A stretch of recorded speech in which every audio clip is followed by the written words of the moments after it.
good morning, everybody. Welcome to Business Chat. My name is Gary Stockton.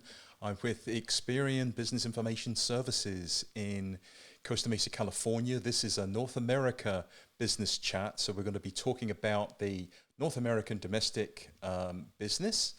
If you are tuning in live, welcome.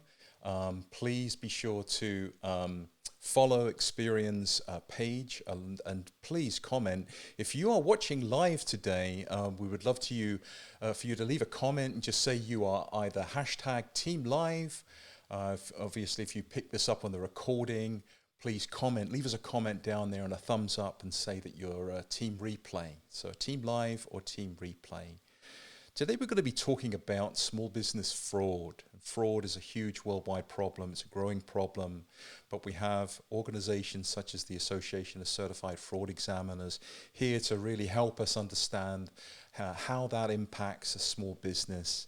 So today our special guest is Bruce Dorris. He is the president and CEO of the Association of Certified Fraud Examiners. Welcome, Bruce. Good to talk to you, Gary. Thanks for having us on your program. You're very welcome. And we've worked with ACFE on a couple of occasions now, and always very impressed with the thought leadership that your company is putting out on the subject of fraud. So a few things that we've seen would be the report to nations. You've obviously got a very active conference schedule there. But if you could tell us a little bit about, tell the audience a little bit about ACFE, how you got started, and what your charter is. Sure. The ACFE has been around since 1988, so we have over 30 years of that thought leadership that you mentioned and anti-fraud education and awareness. We have over 85,000 members around the world, about 60% here in the United States, 40% outside.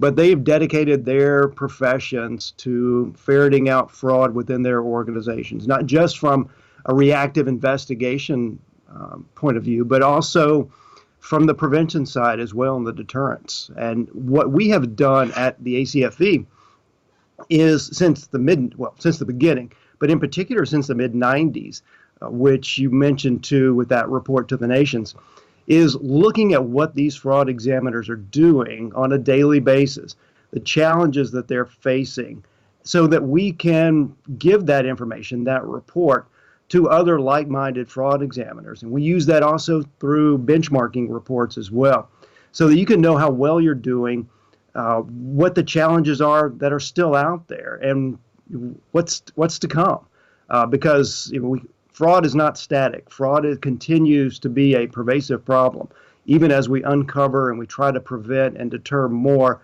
There are still fraudsters out there. As my father would say, I'm going to have a job for a very long time because of that. And so we have daily challenges. And as technology grows, as these fraudsters have now new abilities to commit fraud, that's what our association does. We allow these 85,000 plus members to come together. And so we have this one organization that does research with them, that provides training, as you mentioned, in terms of conferences, so that we can share those best practices with each other. Excellent, excellent. So what are some of the top unsolved fraud challenges that are still out there? What are we still dealing with in terms of unsolved? Well, I think that, especially in small business, and you can extrapolate that into larger publicly traded organization as well, is that need for controls.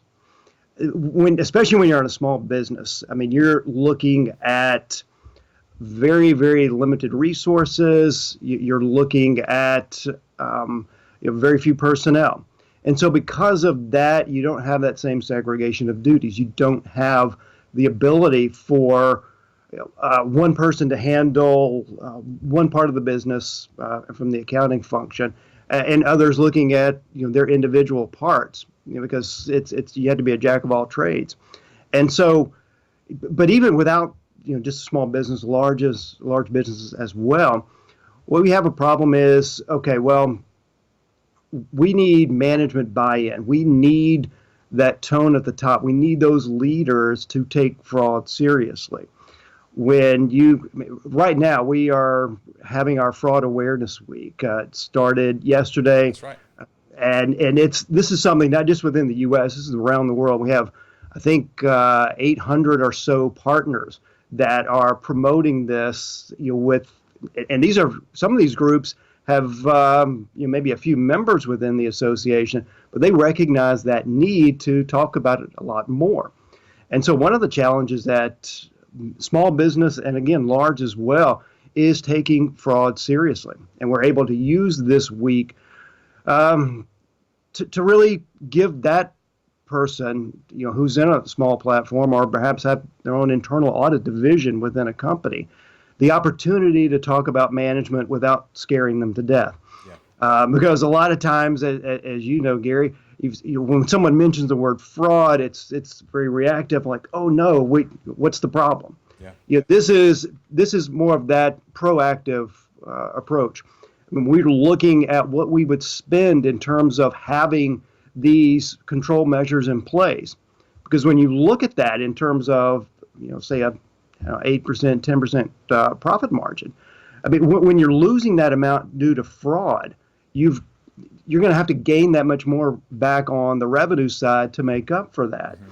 And so what we're trying to do is to promote the fact that if you're able to address some of the controls that we put on our checklist at fraudweek.com, and you look at the report to the nations that you mentioned at acfe.com/RTTN, you go and look at that, you'll see some of these basic areas that organizations really, really need to focus on, regardless of their size. I mean, it's scalable, of course. Well, But I was reading there, sorry to interrupt, I was reading that in your report to the nations that fraud impacts the small business to a greater degree than medium and large size business, and that could be because there's more checks and balances in place in a large company, right? absolutely. Yeah. I mean, when you look at a small business, you've got essentially the same person that is perhaps writing that check to take care of that payable is also the person that is signing that check and also then reconciling it with the bank statement. That's a huge problem when you're talking about segregation of duties that you would have in a larger organization. But when you've got 10, 15 people, it's a little bit more challenging. So that's one of the issues that small business have, and that's the reason, as you mentioned, it's more pervasive with them, especially when you start looking at it at just the amount of revenue that a smaller organization would have. They just can't absorb that. So what are some of the red flags? If I'm a small business owner, I'm head of accounting in a small business, what are the red flags that I really need to be looking out for as to spot fraud? You're going to be more in tune with this, or you should be. When you've got your accountant, I mean, you're not going to have the formal controller. Maybe you do have that title, but you have someone that's handling so many different things.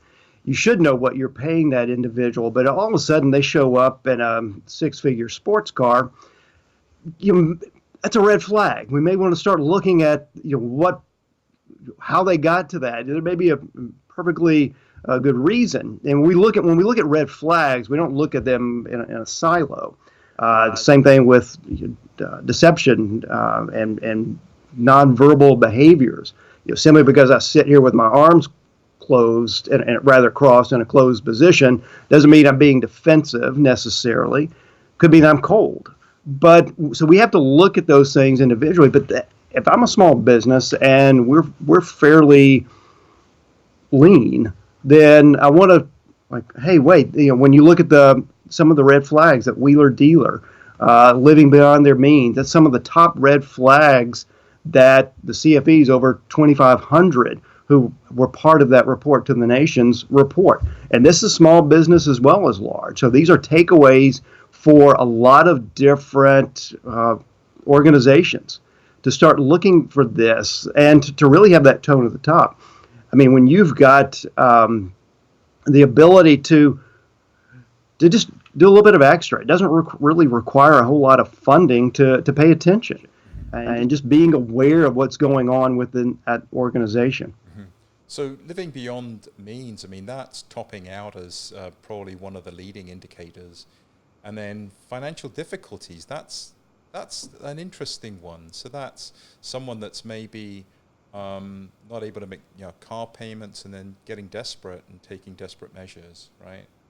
Yeah, and a lot of times, that's if there's any type of judgments or anything related to credit seizures, Hmm. and so some of that may be coming in, a garnishment of wages may be coming in, and so making sure that those are aware of that. Oh, they didn't put it in, or rather, they put it into their processing system, but they don't realize of what's going on, within that organization or in that parking lot or some luxury trip that they just took. So these are things that need to be aware of. It may not be as pervasive of that, but if we're aware and we're paying attention to those things, then if it does come up, or even something on a smaller scale, we're able to pay attention and really be in tune with our organization, Yes. and our staff and our employees. And it shows that we've got a vested interest in them, not just to look for those things, but really actually caring, Yes. and paying attention.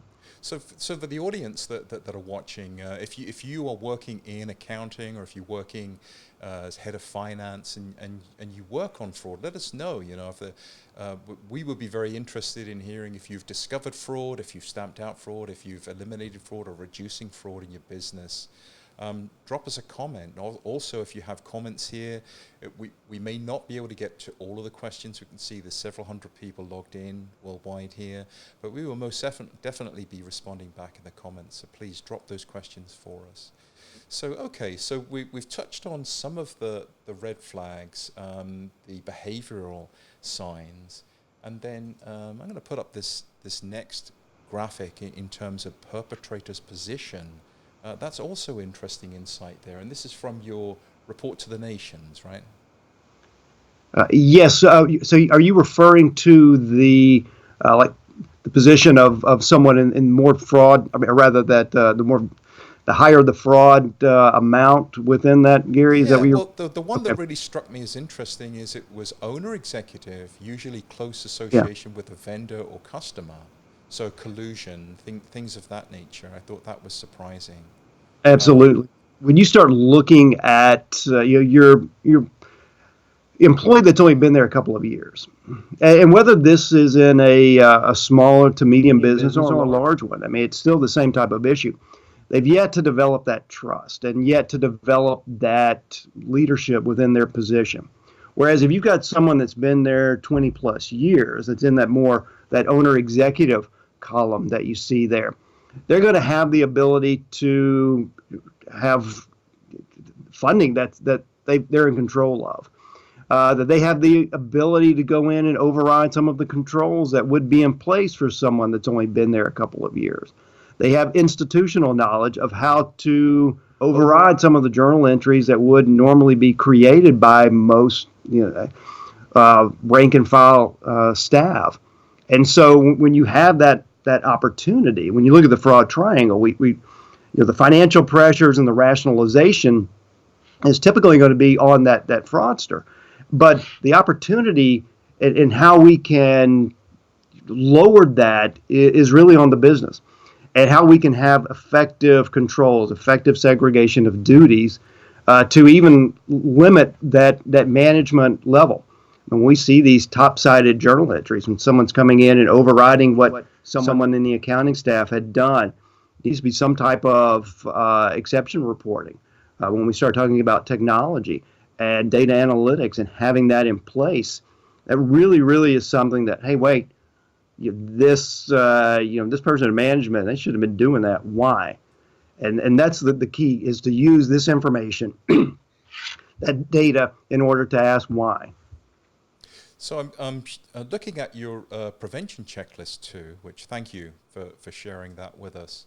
I mean, there's a number of things here that, if you were at a starting step here, can you take us through some of these things and how someone may apply a fraud prevention strategy in their organization?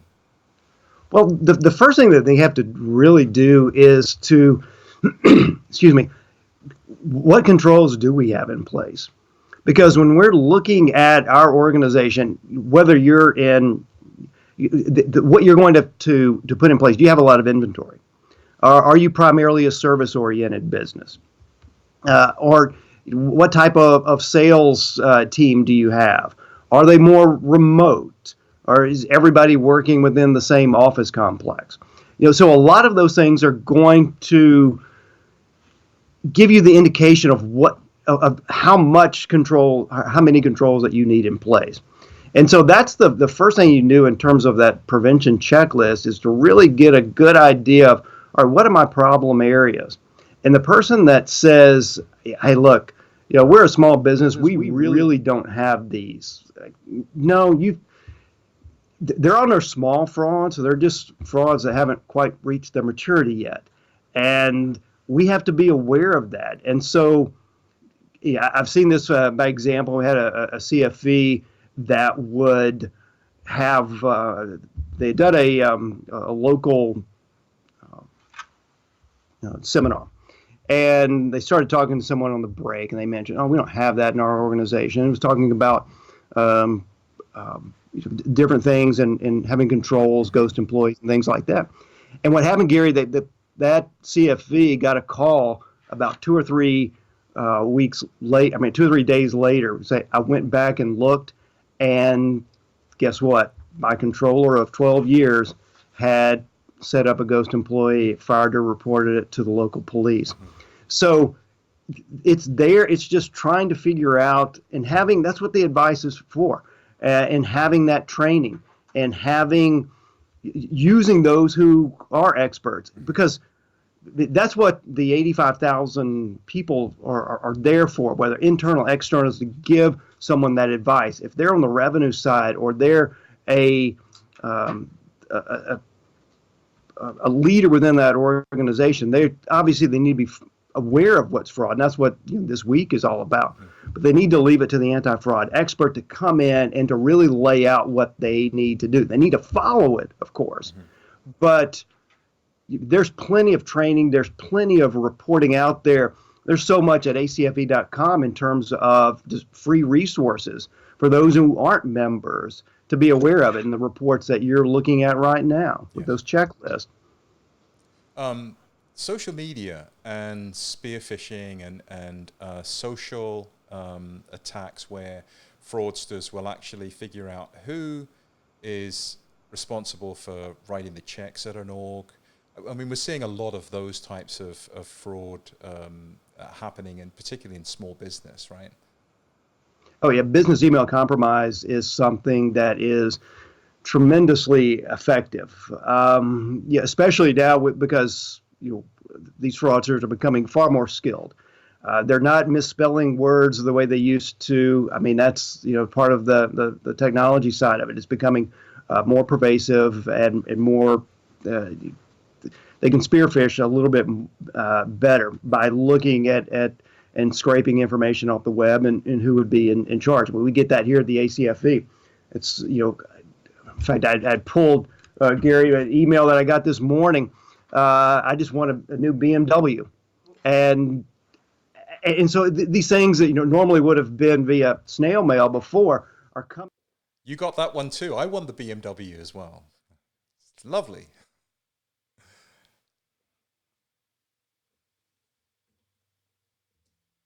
Account information and pay a certain fee. And regardless, we have been preaching about this, and others within the government in terms of the Federal Trade Commission and these types of announcements to be aware of these types of scams.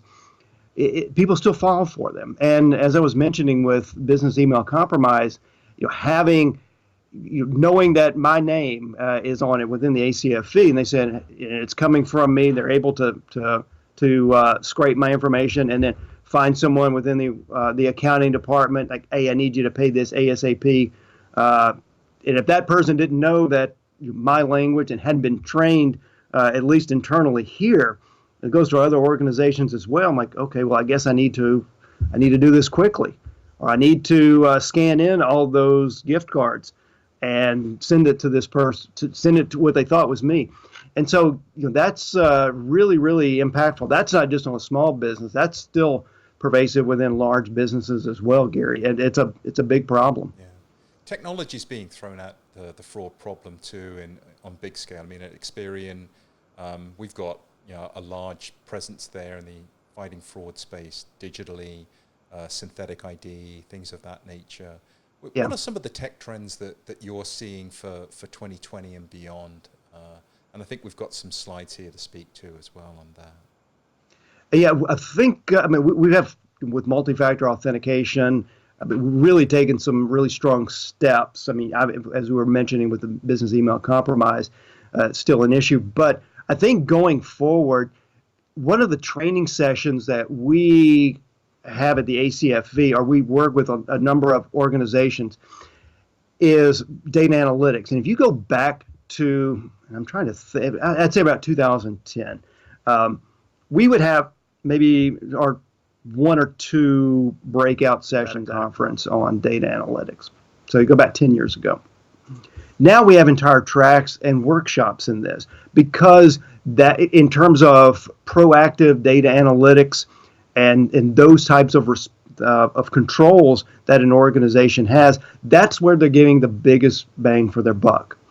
And by having that type of investment, we're able to see, and if you look at the report to the nations going back several years, and how long it takes for an organization to recognize fraud and to do something about it, it's on average around 18 months, or at least it was with a study a few years ago. And then it's reduced down from the 2018 study to 16 months.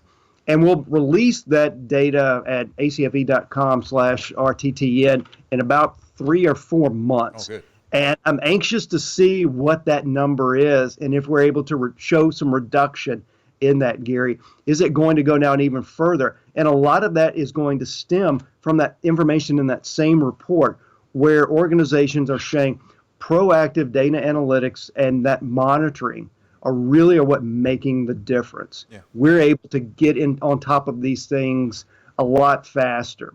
I mean, it's interesting because with the corporate alliance program that we have at the ACFE, you have a lot of organizations that really are able to talk to one another in a real-time area. And so I remember one time found some information, and they were able to let another organization know about it based off the investigation that they had held. And so that helped prevent fraud on another team. So using the analytics that we have, using just the gumshoe type of investigative techniques, though, are still appropriate, and we're able to share that information. That's what the ACFE is all about, is to fight fraud together globally, and to get that information out there. And that's what these reports are there, these benchmarking reports with the technology that you were talking about. Data analytics, of course, being one. And I think we're going to see in the next couple of years, in terms of AI and other types of machine learning, and how we get a little bit better and a little bit stronger in terms of really predicting where these frauds are going to go, where they're coming from, what they're going to be looking for from those outside. I mean, a lot of stuff's internal that we've talked about before, but when we look at it from an external fraud standpoint in cybersecurity, in terms of AI and ML with machine learning, that's going to be something that we really have to be aware of, and that you're going to see a lot more resources toward that. That report that you were mentioning earlier with our technology benchmarking report, I was just doing a webinar with this yesterday. I mean, you're seeing a lot more investment. One of the things that we talked about at the very beginning was that management buy-in and showing of what we can do to prevent this from happening if we're able to get that investment. So it says that 55% of organizations, and is that member organizations, or is that who you have surveyed? But 55%, which is significant, expect to increase their budgets for anti-fraud over the next 2 years. Yeah, that's internal. I mean, those are the people who responded to that report are all fraud examination teams within the organizations that they serve. There may be some external in there, but most of that are internal teams. Mm-hmm. So, audience, if you're fighting fraud, if you're on the front lines fighting fraud, are you seeing the same? In the comments, just let us know. Are you seeing an increased spend? I think, there's not really an alternative, is there, Bruce? I mean, No. And particularly if you're a small business, I would say if it's an average, $120,000 loss for a small business, that's significant, and particularly if you're just trying to keep the business going, that could be potentially end of company in some cases, right? Yeah, and I've seen it happen. I was a prosecutor in my former life before here in white collar crime, and watching it just decimate, especially a small to medium business. When one person, again, without that segregation of duties, is able to go in and take for years. And it's hard to come back. I mean, when you mentioned, $150,000 U.S. loss, I mean, that takes a lot of money to make that back up. When you get into a larger organization, you're not just looking at the actual loss, but you're looking at shareholder value. You're looking at fines from regulators. So there's a lot more to that cost than just the actual loss itself. Reputational risk, and the value associated with that. I mean, this organization just lost $1 million. Why do I want to do business with them? I want them because they're not protecting themselves. So there's so much at risk, Gary, that an organization has to be aware of, and just adopting a few of these things from that checklist is really, really helpful. Yeah. Well, this has been just a real eye opener for me, and I work for Experian. You've shared so much great insight. Where can people find more if people on this live want to go to the site and find more information? Where can they find more info? If you go to fraudweek.com, that's the first place I want everyone here, because I mean, there's a lot of member benefits at ACFE.com and a lot more information there. But if you want the down and dirty stuff, things that will really, really help you and impact you immediately, go to fraudweek.com. A lot of the reports that we mentioned this morning are on there. The graphics are there. So if you're thinking, hey, I got to meet with my manager or my senior management tomorrow and the next day, we would love to be able to have this program, this case management software. You can show value to it, and that's what it's there for. And it's for anyone that wants to use it. To help build their fraud program, to have even just a 10-person or smaller operation. There are checklists there to help those small businesses. So tell them to go to fraudweek.com and then also to acfe.com as well, and look at those reports. The tech report that you mentioned, the report to the nations, so much stuff. And as we mentioned, fraud is. We try to stamp out, through our membership on a daily basis around the world, but it's still an issue, and we'll still have these problems. So we're trying to get as much information out there to the public as we can. We just use a great week like this to really show the world what we're trying to do as fraud examiners to stamp out fraud. Yeah, excellent. Audience, if you want to stamp out fraud too, leave the thumbs up or the applause. If you find this insightful, use the light bulb. Leave us the comments. It's the feedback that we're really looking for by doing these live sessions. Also, if you've got other topics that you would like to see Experian Business Information Services cover on future lives, we want to do more of these, drop those in the comments too. And of course, be following the Experian page. And also, more importantly, I saw a comment earlier, make sure that you are protecting your identity with Experian solutions, both on the consumer side and on the business side. If you need help verifying the authenticity of businesses, reach out to the Business Information Services team. We can help you with BizID and identifying risky businesses and things of that nature. Bruce, I want to thank you for being so generous with your time today, and I hope you can come on again and speak with us, and we would be happy to come on a future live on your page too. Sure, Gary. I'm glad to be involved, and I'm glad that Experian is able to take this time and to spread that anti-fraud awareness and message. Okay, thank you so much, sir. You have a good day. And Bye-bye. ladies and gentlemen, you have a good day too. Bye-bye for now.